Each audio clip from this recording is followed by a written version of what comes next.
नमस्कार, मराठी मीडियम या आपल्या यूट्यूब चॅनलमध्ये सर्वांचं स्वागत आहे। तर आज आपण पाहणार आहोत नवीन विषयाचा घेऊन आलेलो आहोत, तो म्हणजे इयत्ता 4थी स्कॉलरशिप एक्झाममधील बुद्धिमत्तामधील कूट प्रश्नांमधला दिशा हा टॉपिक आज आपण घेऊन आलेलो आहोत। तर दिशा म्हटलं तर सर्वांना मुख्य दिशा व त्याच्या उपदिशा या माहिती असतीलच, तरी पण मी एकदा पुनश्च तुम्हाला सांगते। जी आपल्या डोक्यावरती दिशा असते ती असते म्हणजे उत्तर दिशा। कोणती असते? उत्तर दिशा। आणि उत्तर दिशेच्या उजवीकडे असते पूर्व दिशा। कोणती दिशा असते? पूर्व। आणि डाव्या बाजूला असते, पूर्वच्या डावी असते पश्चिम दिशा। आणि उत्तरच्या समोरची बाजू असते ती म्हणजे दक्षिण।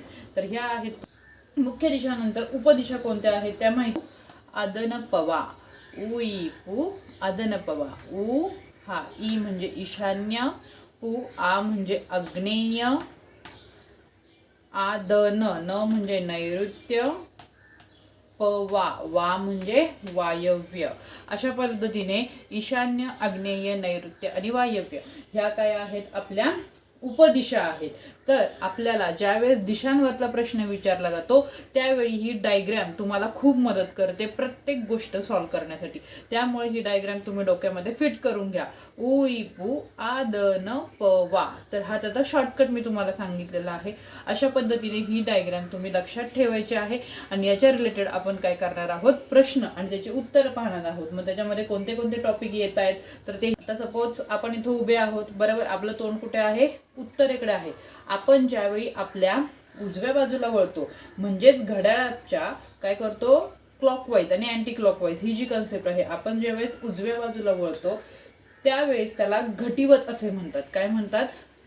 घटिवत म्हणजेच क्लॉकवाईज असं म्हणू शकतो आपण। घड्याळ ज्याप्रमाणे, घड्याळाचे काटे ज्याप्रमाणे फिरतात त्याप्रमाणे ज्यावेळेस आपण तो दिशा बदलतो त्याला घटिवत असे म्हणतात। घड्याळाच्या दिशेने ज्यावेळेस फिरतो त्यावेळेस। सेम जर तुम्ही डाव्या बाजूला वळालात म्हणजेच काय, घड्याळाची विरुद्ध दिशा होतीये, त्याला काय म्हणणार आहोत आपण? प्रतिघटिवत। हे जरा नवीन शब्द तुम्हाला वाटू शकतात, पण हे तुम्हाला लक्षात ठेवावे लागतील। इंग्लिशमध्ये क्लॉकवाईज, अँटी क्लॉकवाईज असं म्हटलं जातं, परंतु मराठीमध्ये जे उजवीकडे फिरलं जातं म्हणजे घड्याळाच्या दिशेने फिरवलं जातं त्याला घटिवत असे म्हणतात, आणि घड्याळाच्या विरुद्ध दिशेने फिरवलं जातं त्याला प्रतिघटिवत असे म्हणतात। तर ही कन्सेप्ट तुम्हाला लक्षात आली असेल। त्यानंतर म्हणजे काय, तर शीर्षासन हा एक योगाचा किंवा व्यायामाचा प्रकार आहे। तर शीर्षासन करताना तुम्ही कशा पद्धतीने उभे राहता, ज्यावेळी आपले तोंड ज्या दिशेला असेल, आता सपोज मी शीर्षासन करत आहे तर माझं जर तोंड हे उत्तरेकडे असेल, तर त्याच्या विरुद्ध दिशेला माझं तोंड होतं। म्हणजे मी खाली वाकले जाते आणि खाली वाकल्यानंतर माझं जे तोंड आहे ते माझ्या विरुद्ध दिशेस म्हणजे दक्षिणेस होते। परंतु माझ्या हातांची पोझिशन तिथं चेंज होत नाही। हाताची काही तिथं डायरेक्शन चेंज न होतात हात उजवा डावा जो आहे तो त्या स्थितीमध्ये राहतो। फक्त आपली जी तोंडाची दिशा आहे तर ती काय होते? दक्षिणेकडे म्हणजे विरुद्ध दिशेस होते। हे शीर्षासनमध्ये तुम्ही लक्षात ठेवायचं आहे की तिथं कोणत्याही पद्धतीने हातांची दिशा बदलत नाही, तर फक्त तोंडाची दिशा बदलली जाते। तर अशा पद्धतीने तुम्हाला शीर्षासनावरती देखील उदाहरण येऊ शकतं। त्यामुळे ही कन्सेप्ट माहिती असणे खूप गरजेचं आहे। आपण घड्याळाचं क्लॉकवाईज किंवा घटिवत किंवा प्रतिघटिवत ह्या कन्सेप्ट पाहिल्या, पण सेम घड्याळाच्या याच्यामध्ये किंवा आपल्या दिशांमध्ये किती कोणांचं अंतर असतं, तर कोणांचं अंतर हे तुम्हाला माहिती असणं खूप गरजेचं आहे। जर आपला कोण काटकोन असेल, काटकोन म्हणजेच कसं 90 अंशाचा, किती? 90 अंशाचा। ह्याचं माप किती आहे? 90। तर 90 पेक्षा आणि 90च्या निम्म किती होतं? 45। म्हणजे हे माप, हे जे माप आहे 90च्या निम्म जे होतं, तर ह्या ज्या कोणाला म्हणतो आपण, किती अंशाचा कोण आहे हा? 45 अंशाचा कोण आहे। जर तुम्हाला काटकोनामध्ये वळलं किंवा 130 अंश सेल्सिअस मध्ये वळलं तर हे तुम्हाला कळायला हवं। त्यावेळेस तुम्हाला त्या पद्धतीने ती डायरेक्शन देता यायला हवी। जसं की आता फॉर एक्झाम्पल जर मला सांगितलं की मी 135 मधून डावीकडे वळले, आता मी उत्तरेकडे उभी आहे, उत्तरेकडे माझं तोंड आहे, आणि मला सांगितलं की 135 मध्ये वळाली। 135 म्हणजे आता हा झाला 90, बरोबर? 90 आणि 90 किती होतात? 180। म्हणजे तर नाही, म्हणजे 90 अधिक जर 45 केलं तर किती उत्तर येते पहा? 135 येत आहे। तर म्हणजे 135 म्हणजे मी अशा पद्धतीने काय होणार आहे? वळणार आहे। तर माझं तोंड कोणत्या दिशेला येईल? तर आग्नेय दिशेला येईल। कोणत्या दिशेला येईल?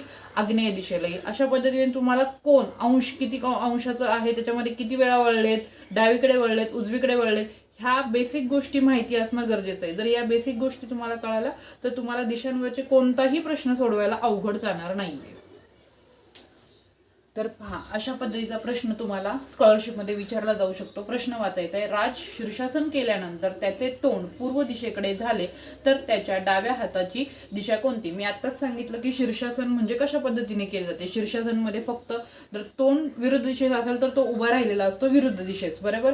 तर जर तुम्ही पूर्व दिशेला तोंड झालं म्हणजे तो कोणत्या दिशेला उभा राहिलेला असणार आहे अशी डायग्राम तुम्हाला दरवेळी काढून घ्यायचीच आहे. तर पूर्वेला जर त्याचं तोंड असेल तर तो कोणत्या बाजूला उभे राहिलेला असणार आहे? पश्चिम. तुम्हाला हेही माहिती हवं की आपला सूर्य जो आहे तर तो पूर्वेकडे उगवतो आणि मावळतो कोणत्या दिशेला? पश्चिमेकडे. हे सर्वांना माहिती असणं खूप गरजेचं आहे. तर त्याचं तोंड काय सांगितलेलं आहे? त्याचं तोंड पूर्व दिशेला असेल तर तो उभा कोणत्या दिशेला राहिलेला असणार आहे? पश्चिम दिशेला, बरोबर. तो उभा कुठं राहिलेला असणार आहे? पश्चिमेकडे. त्याचं काय असणार आहे? तोंड असणार आहे. जर पश्चिमेकडे त्याचं तोंड असेल, पश्चिमेकडे जर त्याचं तोंड असेल तर मला सांगा त्याच्या हाताची तर त्याची डाव्या हाताची दिशा कोणती येईल? तो इथं उभा राहील. डावी बाजू असणार आहे. पर्यायामध्ये जर तुम्हाला दिलेलं असेल तर दक्षिण हे उत्तर तुमचं काय असणार आहे? तर त्याची डावी बाजू असणार आहे. हे जर तुम्हाला शीर्षासन, जर ही कन्सेप्ट कळाली, शीर्षासन म्हणजे काय कळालं, तरच तुम्ही याचं उत्तर व्यवस्थित देऊ शकता.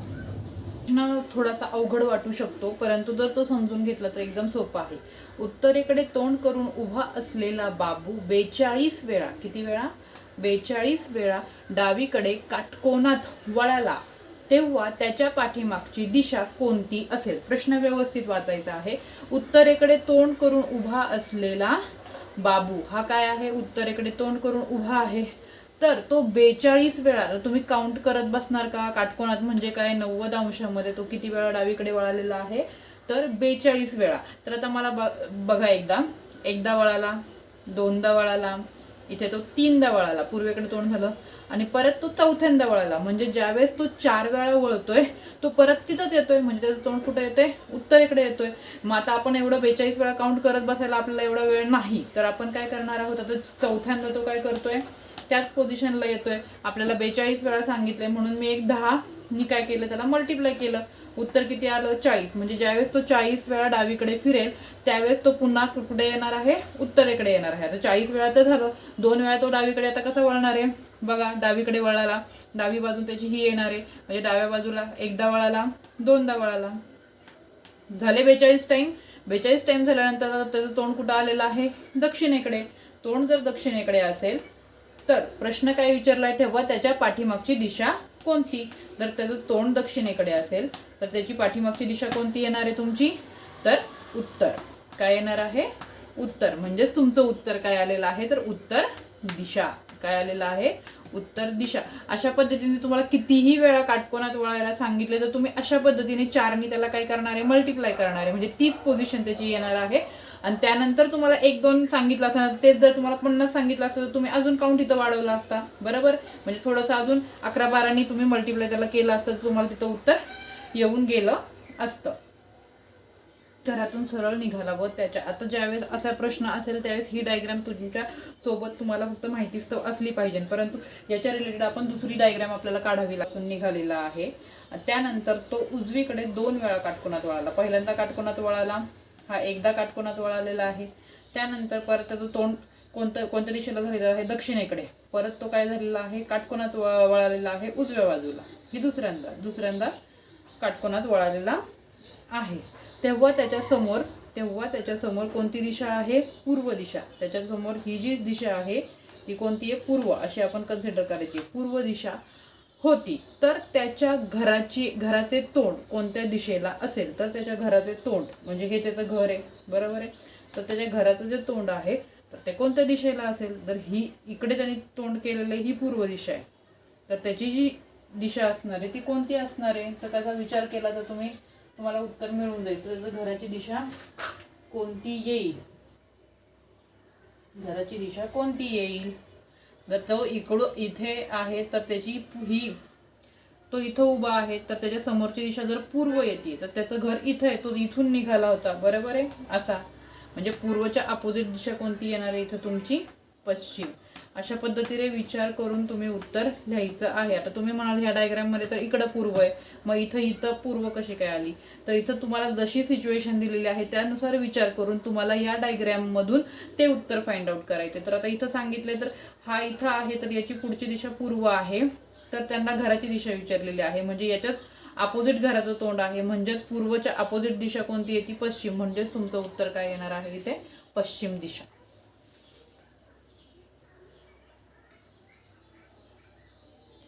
अशा पद्धतीचा सावल्यांचा देखील प्रश्न आपल्याला विचारला जाऊ शकतो. यासाठी आपल्याला काही बेसिक माहिती असणं गरजेचं आहे. जसं की प्रश्न आहे दिलेला आहे, समीर सायंकाळी 5 वाजता उत्तरेकडे तोंड करून चालला होता. कुठे? उत्तरेकडे तोंड करून चालला होता. तेव्हा त्याची सावली कोणत्या दिशेला पडली असेल? काय सांगितलेलं आहे? कोणत्या दिशेला पडली आहे. ह्याच्यामध्ये दोन गोष्टी महत्त्वाच्या आहे की तो किती वाजता चालला होता. तर सायंकाळी, किती वाजता? सायंकाळी 5 वाजता. आता तुम्हाला सगळ्यात प्रथम माहिती हवं की सायंकाळी 5 वाजता तो कुठल्याही दिशेला असू द्या, परंतु वेळ ही महत्त्वाची आहे. आपला सूर्य जो आहे तो कोणत्या दिशेला उगवतो? पूर्वेला. तो पूर्वेपासून हळूहळू, जेव्हा सकाळ असते, सकाळपासून ते एक दुपारपर्यंत तो हळूहळू कुठल्या दिशेला जातो? तर खाली दक्षिणेकडे जातो. आणि नेहमी लक्षात ठेवा, ज्या बाजूला सूर्य उगवतो त्याच्या विरुद्ध बाजूला ही त्याची सावली पडत असेल. जर सूर्य पूर्वेकडे उगवला तर त्याची जी सावली आहे, माणसाची, झाडाची, खांबाची जी सावली आहे, तर ती त्याच्या विरुद्ध दिशेस म्हणजे पश्चिमेकडे पडते. बरोबर. जर तो उत्तरेकडे, जर सूर्य दक्षिणेकडे असेल तर त्याची जी सावली आहे, झाडाची, माणसाची सावली, उत्तरेकडे पडते. ह्या कन्सेप्ट तुम्हाला माहिती हव्यात. तर आपला प्रश्न विचारला की सायंकाळी 5 वाजता सूर्य जर पूर्वेला उगवतो तर तो हळूहळू हळू काय कुठल्या दिशेला जातो? कुठल्या दिशेला मावळतो? तो पश्चिमेकडे. तो हळूहळू काय करतोय? पश्चिमेकडे सरकत जातोय. आता आपल्याला संध्याकाळची वेळ सांगितलेली आहे. कोणती वेळ सांगितलेली आहे आपल्याला? संध्याकाळची वेळ. आता दुपारची वेळ असते तर तो कुठं असता? दक्षिणेकडे असता सूर्य. बरोबर. परंतु 5 वाजताची वेळ सांगितलेली आहे. आपला दिवस मावळतो शक्यतो 6 वाजता. बरोबर. म्हणजे तो काय आहे? पश्चिम. कुठं आहे? पश्चिमेला सूर्य दिलेला आहे. जर सूर्य पश्चिमेला असेल आणि जर हा उत्तरेकडे चाललेला असेल, समीर जो आहे तो उत्तरेकडे चाललेला असेल, सूर्य तुमचा इथे आहे, तर याची जी सावली आहे तर ती कोणत्या दिशेला पडेल? तर जर पश्चिमेला जर तुमचा सूर्य असेल तर त्याची सावली कुठल्या दिशेला पडणार आहे? तर पूर्व. कोणत्या दिशेला पडणार आहे? पूर्व. आपण सूर्याचं तुम्ही रोटेशन लक्षात घ्या. अशा पद्धतीने तुम्हाला कोणताही प्रश्न आला सावलींच्या रिलेटेड तर सोडवता यायला हवा. प्रश्न थोडा मोठा वाटू शकतो, पण जर तो व्यवस्थित वाचला तर तुम्हाला त्याचा आन्सर डायग्रामॅटिकली जर तुम्ही सॉल्व्ह केला तर तो त्याचा आन्सर तुम्हाला मिळू शकतो. प्रश्न वाचता वाचता आपण त्याची आकृती काढण्याचा प्रयत्न करूया, जेणेकरून आपल्याला उत्तर पटकन मिळेल. सोहम उत्तरेकडे, सुरुवात करायची आहे. सोहम हा उत्तरेकडे 5 मीटर गेला. किती? ही उत्तर बाजू आहे, तुम्ही डायग्राम मध्ये बघू शकता. उत्तरेकडे 5 मीटर चालत जाऊन तो पूर्वेला म्हणजे त्याच्या उजव्या बाजूला पूर्वेला किती मीटर गेलेला आहे? तो 4 मीटर गेला. किती? 4 मीटर गेला. त्यानंतर तो दक्षिणेला तो 8 मीटर चालून, दक्षिण कोणत्या बाजूला येते? खाली 8 मीटर. आता हे 5 इथपर्यंत आलंय. हे मी 5 आणि 5 नंतर राहतात किती? 3. तर इथं 3 असे टोटल किती घेते? 8 मीटर चालून तो काय केलेला आहे? 8 मीटर तो दक्षिणेकडे गेलेला आहे. ठीक आहे. चालत जाऊन हे मी पार्टिशन का केलं हे तुम्हाला एंडला कळेल. तो पश्चिमेकडे 9, पश्चिमेकडे म्हणजे कुठे? या साईडला तो किती गेलेला आहे? 9. आता 9 साठी मी इथं 4, ह्याच्या समोर 4च्या समोरची बाजू, आपण आयताच्या समोरासमोरील बाजू समान असतात हे आपण शिकलेलो आहोत. तर त्या पद्धतीने 4च्या समोर 4 आणि पुढे किती राहतात? 5. म्हणजे 4 आणि 5 किती झाले? हे टोटल 9 मीटर. तर इथं तो 9 मीटर काय गेलेला आहे? पश्चिमेकडे गेलेला आहे. तिथून उत्तरेकडे, आता उत्तर तो इथं आलेला आहे, तिथून उत्तरेकडे किती गेलेला आहे? तो 3 मीटर. आता तुम्ही जर पाहिली तर इथं पण किती दिलेली आहे? 3. हे पार्टिशन आपण केलेलं आहे. तेवढंच अंतर तो काय गेलेला आहे? उत्तरेकडे गेलेला आहे. सेम म्हणजे पोझिशन तो सेम आलेला आहे. पहा तुम्ही इथं जर आकृतीमध्ये पाहिलं तर तो इथं आलेला आहे. आता बरोबर. तर मूळ ठिकाणपासून तो किती दूर गेला आहे? मूळ ठिकाण म्हणजे त्याने सुरुवात कुठून केली होती? तर या ठिकाणावरून केली होती आणि आता तो कुठल्या ठिकाणावर आहे? या ठिकाणावर आहे. म्हणजे तो किती अंतर दूर आहे?